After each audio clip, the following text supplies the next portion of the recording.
off, were you surprised that the spotter called you off the bench on Sunday, and B, were you checking on the bench to see if it was still intact? And I'm talking about your nose. I mean, that's the job of spotters to protect players and call them in. So, just no problem with that. But yeah, I did check. My nose was there, so all good.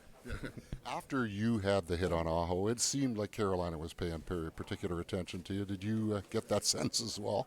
I mean, it's a hockey game. Things happen, so that's the way they tried to respond. But I mean, no problem with that. Kind of, you know, play hard, and sometimes checks like that happen. So just gotta play through it. You never want to come out of the lineup at the best of times, but at this time of the year when rosters are getting crowded and the games are getting so important, I guess this is a good news scenario for you that you can just shake it off and get back in tonight. Yeah, of course. You never want to miss games and important games like this. So happy it wasn't anything serious. So just glad to be back. Vlad, it seems like every time we check post game, you guys, your line has spent a lot of time in the offensive zone, a lot of shot attempts, a lot of all that sort of stuff. All this talk about trade deadline, upgrading second line center, is this probably a great time to be playing some of the best hockey that your trio has played?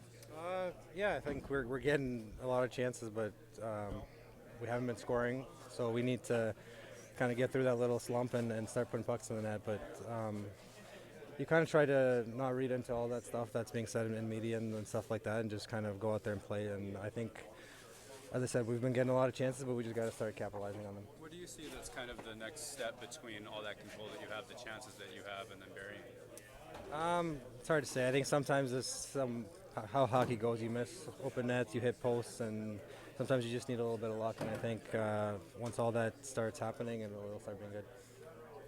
Consider the physicality and the penalty killing acumen that you have Tanev and Shen in the lineup tonight. Does it really feel to you like that the balance of this lineup really is kind of a playoff style roster at this moment in time? Yeah, I think those two guys add a lot of depth to our team. As you said, they're both very physical, very responsible players, so we're glad to have them on our side, and they're both energy guys, so that's, I think, another thing that they add is energy. You're a player as well who you get feisty at times, and it brings people kind of into the fight. So when you see guys like Tanev the other day, and he's all animated and that, like, what does that do for the heart rate? What does that do to get you in? Yeah, it gets you going. It's nice to have guys like that, little energy bugs, and you can even see them in warm-ups. He's flying around everywhere with a lot of energy, so it's great to have on our team, and we're glad to have them.